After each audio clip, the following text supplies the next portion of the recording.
Conservation of momentum and impulse. So impulse ఒకసారి పక్కన పెడితే మనకు ఆల్రెడీ మూమెంటమ్ అంటే ఏంటో తెలుసు. సో మూమెంటమ్ అంటే ఏంటమ్మా? Mass into velocity. దేంతో డినోట్ చేస్తాం మనం? పీతో డినోట్ చేస్తాం. P equal to MV or mass into velocity. Next conservation. Conservation means constant. Conservation of momentum అంటే మూమెంటమ్ ఎప్పుడు ఎలా ఉండాలి? కాన్స్టెంట్గా ఉండాలి. సో ఇప్పుడు మనం దాన్ని ప్రూవ్ చేయాలి. సో మూమెంటమ్ అనేది కాన్స్టెంట్గా ఉంటుంది అని చెప్పి ప్రూవ్ చేయాలి. ఎప్పుడు కాన్స్టెంట్గా ఉంటుంది? సో అసలు మనం ఆల్రెడీ చెప్పుకున్న మూమెంటంలో చేంజ్ వస్తుంది అని చెప్పి, మనం అప్లై చేసే ఫోర్స్ వల్ల ఏమవుతుంది? మూమెంటంలో చేంజ్ వస్తుంది అని చెప్పుకున్నాం. కానీ కన్జర్వేషన్ అంటే ఏంటి? ఆ వచ్చే చేంజ్ కూడా కాన్స్టెంట్గా ఉంటుంది అనమాట.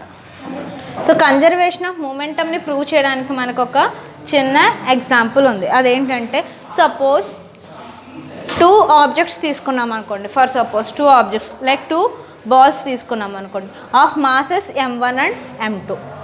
m1 mass and m2 mass ఉన్న 2 ఆబ్జెక్ట్స్ని తీసుకున్నాం. 2 different masses. m1 is moving with velocity u1. m1 అనే మాస్ ఎంత వెలాసిటీతో మూవ్ అవుతుంది? u1 వెలాసిటీతో మూవ్ అవుతుంది. m2 u2 వెలాసిటీతో మూవ్ అవుతుంది. So u1 is greater than u2. u1 velocity is greater than u2. u1 velocity u2 కన్నా ఎక్కువ కాబట్టి ఏమవుతుంది? ఇది స్పీడ్గా మూవ్ అవుతుంది. స్పీడ్గా మూవ్ అవుతున్నప్పుడు ఏదో ఒక పాయింట్ దగ్గర ఏమవుతుంది? ఈ ఆబ్జెక్ట్ని రీచ్ అవుతుంది కదా, ఈ బాల్ని రీచ్ అవుతుంది కదా. సో అలా రీచ్ అయినప్పుడు ఏమవుతుంది? స్పీడ్గా మూవ్ అవుతున్నాయి 2. సో ఆ 2 ఏం చేస్తాయి? ఒకదాన్నొకటి కొలైడ్ అవుతాయి, అంటే కొలిషన్ జరుగుతుంది అనమాట. ఒకదాన్నొకటి హిట్ చేసుకుంటాయి. సో హిట్ చేసుకున్నప్పుడు ఏమవుతుందంటే వాటి మాసెస్ మారుతాయా? మారో, మాసెస్ సేమ్ ఉంటాయి. కానీ హిట్ చేసుకున్నప్పుడు తర్వాత అగైన్ హిట్ చేసుకొని అక్కడే ఉండిపోవు కదా, హిట్ చేసుకొని అగైన్ మూవ్ అవుతాయి. అలా మూవ్ అవుతున్నప్పుడు వాటి యొక్క వెలాసిటీస్ చేంజ్ అవుతాయి. సో వాటి యొక్క వెలాసిటీస్ హిట్ చేసుకున్న తర్వాత ఆఫ్టర్ కొలిషన్ తర్వాత ఏమవుతాయి? వాటి యొక్క వెలాసిటీస్ చేంజ్ అవుతాయి. సపోజ్ m1 వెలాసిటీ v1 అనుకోండి, m2 velocity v2. So velocities ఏమైనాయి? చేంజ్ అయింది.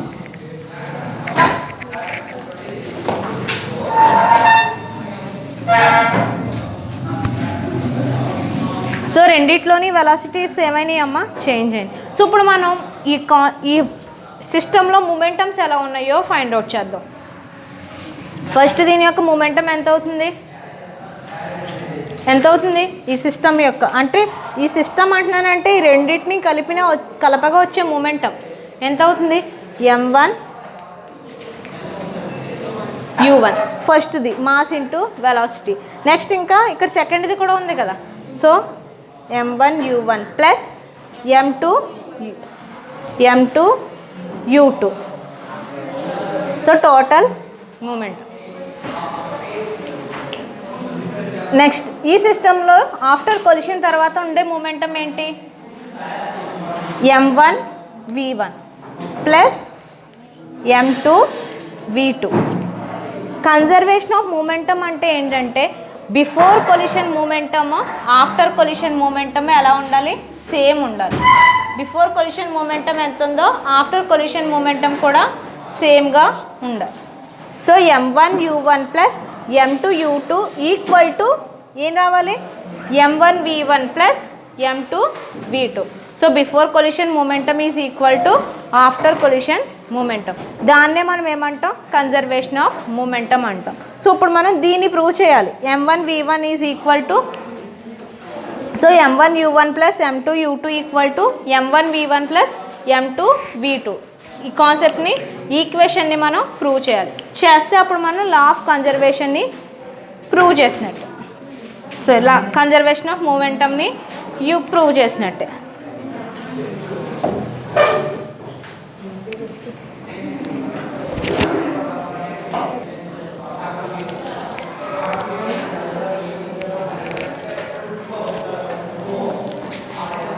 సో మనం 2 మార్బుల్స్ తీసుకున్నాం కదా, marble 1 and marble 2.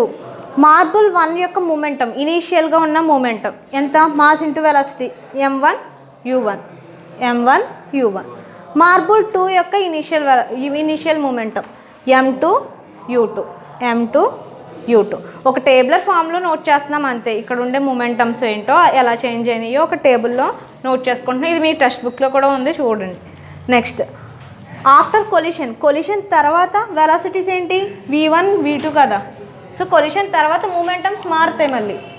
So m1 v1, marble 1 ఏమవుతుంది m1 v1, marble 2ది m2 v2. ఎంత చేంజ్ అయింది, మూమెంటం మారింది. సో ఇక్కడ మార్బుల్ 1ది మార్బుల్ 2ది మూమెంటం మారింది. సో ఎంత మారింది, చేంజ్ ఎంత వచ్చింది, change in momentum.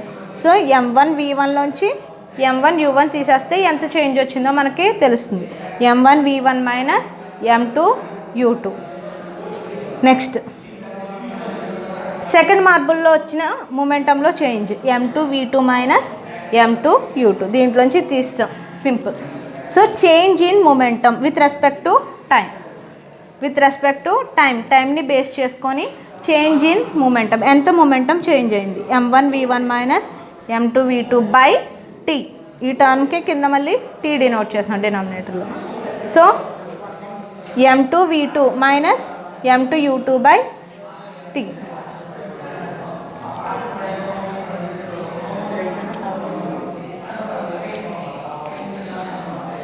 So m1 v1 minus m1 u1 by t, m2 v2 minus m2 u2 by t.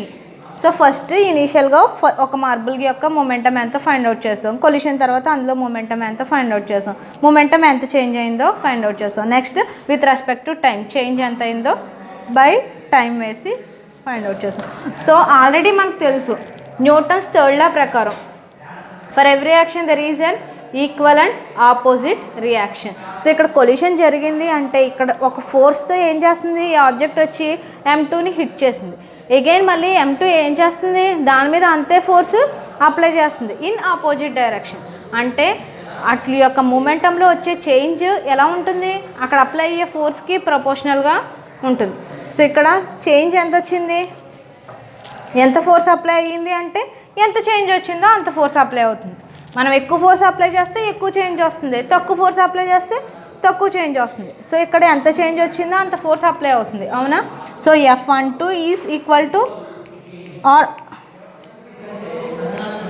F12 equal to minus F21.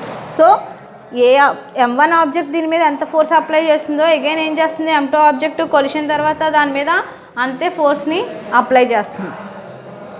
So already మనకి ఇక్కడ ఎంత force apply అయిందో దేనికి ఈక్వల్ అని చెప్పాను, దాని మూమెంటంలో వచ్చే చేంజ్కి ఈక్వల్ అని చెప్పుకున్నాం. మనం అప్లై చేసే ఫోర్స్ దేనికి ఈక్వల్ అవుతుందని చెప్పుకున్నాం, మూమెంటంలో వచ్చే చేంజ్. ఏ లా అది, న్యూటన్స్ సెకండ్ లా ఏం చెప్తుంది, మనం అప్లై చేసే ఫోర్స్ అనేది దేనికి ప్రపోర్షనల్గా ఉంటుంది, చేంజ్ ఇన్ మూమెంటంలో వచ్చే చేంజ్కి ప్రపోర్షనల్గా ఉంటుంది అని చెప్పుకున్నాం. సో ఇక్కడ మనం 2 లాస్ అప్లై చేసాం, న్యూటన్ థర్డ్ లా అప్లై చేసాం and Newton second law apply చేసుకున్నాం.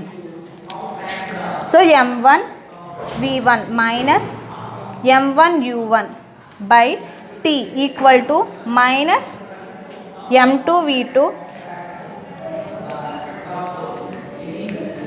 Minus m2 u2 by t. Both sides డినామినేటర్లో t ఉంది, క్యాన్సిల్ చేసుకోవచ్చు కదా. నెక్స్ట్ మైనస్తో మల్టిప్లై చేస్తే ఏమవుతుంది, so minus m2 v2 plus m2 u2. So u terms అన్ని ఒకవైపుకి, v టర్మ్స్ అన్నిటిని ఒకవైపుకి తెచ్చుకోండి.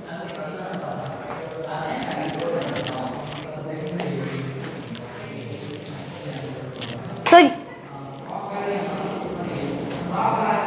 ఇక్కడ u టర్మ్ ఉంది కదా, u టర్మ్స్ అన్నిటిని ఒకవైపుకి, v టర్మ్స్ అన్నిటిని ఒకవైపుకి తెచ్చుకుంటే ఏమవుతుంది, m1 u1 plus m2 u2 equal to m1 v1 plus m2 v2. So ఇదేంటి, law of conservation of momentum. అంటే బిఫోర్ కొలిషన్ మూమెంటం ఎంత ఉందో అది ఆఫ్టర్ కొలిషన్ మూమెంటంకి ఈక్వల్ అయింది. సరిపోయిందా. ఒకవేళ మీకు ఇక్కడ డౌట్గా ఉందనుకోండి, పేపర్ తీసుకొని ఈ స్టెప్ సపరేట్గా స్టెప్ బై స్టెప్ నోట్ చేసుకోండి, మైనస్తో ఇంటూ చేయండి. ఆ తర్వాత యూ టర్మ్స్ అన్నీ ఒకవైపుకి, వి ఉన్న టర్మ్స్ అన్నీ ఒకవైపుకి తెచ్చుకుంటే మనకి ఈక్వేషన్ ఇలాగే వస్తుందమ్మా. సో అంటే మనకి ఇక్కడ ఏం ప్రూవ్ అయినట్టు, కన్జర్వేషన్ ఆఫ్ మూమెంటం ప్రూవ్ అయినట్టు. ఇక్కడ మనకి ఒక విషయం అబ్జర్వ్ చేయాలి, ఇక్కడ దీని యొక్క మూమెంటం ఏమవుతుంది, చేంజ్ అవుతుంది. M1V1 ఫస్ట్ దీని యొక్క మూమెంటం ఏమవుతుంది, చేంజ్ అవుతుంది. మార్బుల్ 1 కొలిషన్ తర్వాత ఏమైంది, చేంజ్ అయింది.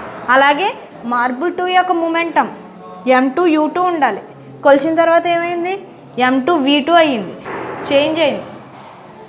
వీటి మూమెంటమ్స్ చేంజ్ అవుతాయి, కాకపోతే టోటల్ మూమెంటం ఎలా ఉంది, constant.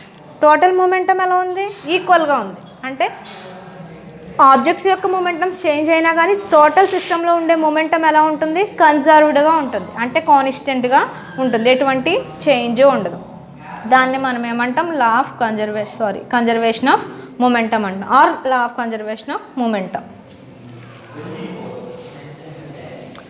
Next conservation of momentum అయింది. నెక్స్ట్ ఇక్కడ ఇంకో కొత్త టర్మ్ ఉంది, ఇంపల్స్. ఇంపల్స్ అంటే ఏంటి, సో ఇప్పుడు మనం ఇంపల్స్ గురించి చూద్దాం.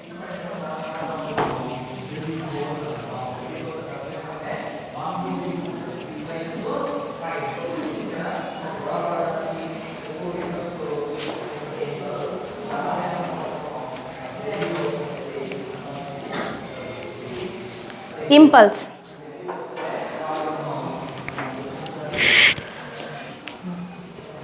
న్యూటన్ సెకండ్ లా ప్రకారం మనం అప్లై చేసే ఎక్స్టర్నల్ ఫోర్స్ ఎఫ్నెట్, టోటల్ ఫోర్స్ అనేది దేనికి ప్రపోర్షనల్గా ఉంటుంది, చేంజ్ ఇన్ మూమెంటంలో వచ్చే చేంజ్కి ఎలా ఉంటుంది, ప్రపోర్షనల్గా ఉంటుంది. So ఎఫ్నెట్ proportional to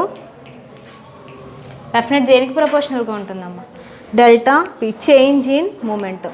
so proportionality తీసేసి మనం కాన్స్టెంట్ని ఇంట్రడ్యూస్ చేసుకుంటాం. ఆ కాన్స్టెంట్ దేనికి ఈక్వల్ అయ్యేలా ఇంట్రడ్యూస్ చేసుకుంటాం, 1కి ఈక్వల్ అయ్యేలాగా ఇంట్రడ్యూస్ చేసుకుంటాం. So F net equal to delta P by delta T. So change in time. So ఈ పర్టికులర్ పాయింట్ దగ్గర మనం ఒక పర్టికులర్ పాయింట్ దగ్గర చూసుకుంటున్నాం అనుకోండి, దాన్ని టీ కింద తీసుకుంటాం. సో పర్టికులర్ పాయింట్ దగ్గర మనం అప్లై చేసే ఫోర్స్ ఏంటి అంటే చేంజ్ ఇన్ టైం చూడట్లేదు మనం, ఏదో ఒక పాయింట్ సమ్ 3 seconds దగ్గర, 4 seconds దగ్గర, లేకపోతే సమ్ 5th second దగ్గర, అలా మనం ఒక పాయింట్ ఆఫ్ టైంని చూసుకుంటే F net is equal to delta P by టీకి ఈక్వల్ అవుతుంది at that time, change in momentum at that time. So ఈ delta P change in momentum is equal to F net into time, F net into time. So ఈ F net into force into టైంనే మనం ఏమంటామంటే impulse. ఈ force into టైంనే మనం ఏమంటామంటే impulse అంటాం. సో ఒక పాయింట్ ఆఫ్ టైంలో అప్లై అయ్యే ఫోర్స్ని ఇంపల్స్ అంటాం. ఇప్పుడు ఎగ్ ఉంది, ఎగ్ కాదు కానీ ఇప్పుడు క్రికెట్ ఉంది, క్రికెట్లో ఆడుతున్నప్పుడు బాల్ని క్యాచ్ చేస్తున్నప్పుడు ఏం చేస్తారు, ఆ బాల్ని హోల్డ్ చేయగానే ఏం చేస్తారమ్మా, ఆ బాల్తో పాటు ఆ బాల్ యొక్క వెలాసిటీతో పాటు ఏం చేస్తారు, ఆ క్యాచ్ చేసే పర్సన్ కూడా ఏం చేస్తారమ్మా, తన హ్యాండ్ని వెనక్కి మూవ్ చేస్తాడు. ఎందుకు, అక్కడ కాంటాక్ట్ ఆఫ్ ఫోర్స్ యొక్క కాంటాక్ట్ని, ఈ టీ వాల్యూని పెంచడం కోసం, ఈ కాంటాక్ట్ టైంని పెంచడం కోసం. ఒకవేళ బాల్ని వెనక్కి లాక్కుండా ఇలాగే పట్టుకున్నాడు అనుకోండి, అతని చేతికి చాలా గట్టిగా తగులుతుంది వచ్చి, అంటే ఆ ఫోర్స్ చాలా ఎక్కువగా తగులుతుంది. సో మనం ఏం చేస్తున్నామంటే ఆ కాంటాక్ట్ని ఎక్కువసేపు కంటిన్యూ చేస్తున్నాం. సో స్లోగా ఏమవుతుంది, ఆ ఫోర్స్ రెడ్యూస్ అవుతుంది అనమాట. కంప్లీట్గా రెడ్యూస్ అవుతుంది, బట్ సమ్ వాట్ రెడ్యూస్ అవుతూ వస్తుంది. సో ఆ కాంటాక్ట్ని ఏం చేస్తున్నారంటే ఇంక్రీజ్ చేస్తారు. ఒకవేళ కాంటాక్ట్ ఇంక్రీజ్ అవ్వలేదు అనుకోండి, ఏదన్నా సడన్గా మూవ్ అవుతున్న ఆబ్జెక్ట్ మనం సడన్గా ఆపేమనుకోండి, ఏమవుతుంది, అది మనకి చాలా గట్టిగా హర్ట్ చేస్తుంది. మనం దేంతో ఆపితే అదే చేత్తో ఆపామనుకోండి, మన చెయ్యి చాలా ఇంజ్యూర్ అవుతుంది అనమాట. సో ఈ కాంటాక్ట్ ఫోర్స్ని మనం ఏమంటామంటే ఇంపల్స్ అంటాం. సో ఎలా డినోట్ చేస్తాం దీన్ని, ఎఫ్నెట్ ఇంటూ టైం. ఇది దేనికి ఈక్వల్ అవుతుంది, చేంజ్ ఇన్ మూమెంటంలో చేంజ్కి ఈక్వల్ అవుతుంది. మూమెంటంలో చేంజ్కి ఎందుకు ఈక్వల్ అవుతుంది, ఎందుకంటే అక్కడ వెలాసిటీ చేంజ్ అవుతుంది, బాల్ వస్తుంది, ఆ బాల్ వెలాసిటీ ఏమవుతుంది, డిక్రీజ్ అయిపోతుంది కదా, అంటే మూమెంటంలో ఏమవుతుంది, చేంజ్ వస్తుంది కదా, ఆ చేంజే దేనికి ఈక్వల్ అవుతుంది అంటే ఇంపల్స్కి ఈక్వల్ అవుతుంది. సో దాన్ని ఇంపల్స్ అంటాం. ఎలా డినోట్ చేస్తాం, force into time. Force into time means impulse. Product of force and time is called impulse. లేదా ఇంకా ఎలా చెప్పుకోవచ్చు, ఇంకా ఇంపల్స్ని ఎలా డిఫైన్ చేయొచ్చు, large force at point of time. ఒక పాయింట్ ఆఫ్ టైంలో అప్లై అయ్యే లార్జ్ ఫోర్స్ని మనం ఏమంటామంటే ఇంపల్స్ అంటాం. ఒక పాయింట్ ఆఫ్ టైంలో అప్లై అయ్యే లార్జ్ ఫోర్స్ని మనం ఇంపల్స్ అని చెప్పుకోవచ్చు. బైక్స్లో దీని షాక్ అబ్జర్వర్స్ ఉంటాయి. ఆ షాక్ అబ్జర్వర్స్ ఏం చేస్తాయి, ఇప్పుడు గతుకులు అయ్యి వచ్చిన చోట ఆ షాక్ అబ్జర్వర్స్ ఏం చేస్తాయి అమ్మా, ఆ కాంటాక్ట్ని పెంచుతాయి. స్ప్రింగ్లా ఉంటాయి కదా బైక్స్లో, వెహికల్స్లో, మీకు తెలిసే ఉంటుంది. అవి ఏం చేస్తాయి, కాంట్రాక్ట్ అవ్వటం వల్ల ఏం చేస్తుంది, అక్కడ సడన్గా వచ్చే ఫోర్స్ని రెడ్యూస్ చేస్తాయి అనమాట. ఆ కాంట్రాక్ట్ అవి ఎక్స్పాండ్ అయ్యే టైంలో ఏమవుతుంది, ఈ వెహికల్ సెట్ అవుతుంది. సో సడన్గా వచ్చే ఫోర్స్ని, షాక్ని అబ్జర్వ్ చేసుకోవడానికి ఆ షాక్ అబ్జర్వర్స్ని యూజ్ చేస్తారు. స్ప్రింగ్ టైప్ మెటీరియల్స్ని బైక్స్లో అది యూజ్ చేస్తారు, అంటే కాంటాక్ట్ని పెంచడం కోసం. ఇప్పుడు సడన్గా ఏదైనా ఒకటి వచ్చి సడన్గా హిట్ చేసేయడానికి, లేదా మధ్యలో ఏదైనా ఒక అడ్డు పెట్టామనుకో, అది హిట్ చేసే ఫోర్స్ ఏమవుతుంది, తగ్గుతుంది కదా. ఫస్ట్ మనం ఆబ్స్ట్రకల్గా పెట్టిన ఆబ్జెక్ట్ని హిట్ చేయాలి, ఆ తర్వాత మనం మెయిన్ ఆబ్జెక్ట్ని హిట్ చేయాలి. అంటే ఈ లోపల ఏం చేస్తుంది, దాని యొక్క టైం ఇంక్రీజ్ అవుతుంది, కాంటాక్ట్ టైం ఏమవుతుంది, ఇంక్రీజ్ అవుతుంది. సో దానివల్ల మనం షాక్ అబ్జర్వర్ ఎక్కువ ఇంజ్యూర్ అవ్వకుండా ఉంటాం. షాక్ అబ్జర్వర్స్ అనేది బైక్స్లో అందుకే యూజ్ చేస్తారు. సో ఇంపల్స్ అంటే ఒక పాయింట్ ఆఫ్ టైంలో అప్లై అయ్యే సడన్ ఫోర్స్, లేదంటే ఒక పాయింట్ ఆఫ్ టైంలో అప్లై అయ్యే ఎక్కువ ఫోర్స్ని మనం ఇంపల్స్ అని చెప్పుకుంటాం. ఎలా డినోట్ చేస్తాం, అది దేనికి ఈక్వల్గా ఉంటుంది, చేంజ్ ఇన్ మూమెంటంకి ఈక్వల్గా ఉంటుంది. అండ్ ఫార్ములా ఏంటి, ఎఫ్ నెట్ ఇంటూ టీ. దీన్నే మనం ఇంపల్స్ అంటాం. Impulse equal to force into time. Impulse equal to force into time. Impulse వేరు, ఇనర్షియా వేరు. ఇవి కొంచెం కొత్త పదాలే మీకు, బట్ గుర్తుపెట్టుకోండి. ఇంపల్స్ వేరు, ఇనర్షియా వేరు. ఇనర్షియా అంటే ఏంటి, చేంజ్ని అపోజ్ చేసేదాన్ని ఇనర్షియా అంటాం. ఇంపల్స్ అంటే ఏంటి, ప్రొడక్ట్ ఆఫ్ ఫోర్స్ అండ్ టైంని ఇంపల్స్ అంటాం. ఆ sudden force at a point of టైంని మనం ఇంపల్స్ అంటాం. సో మనం నెక్స్ట్ ఈ ఇంపల్స్కి కొన్ని ఎగ్జాంపుల్స్ మనం నెక్స్ట్ క్లాస్లో చూద్దాం. Thank you.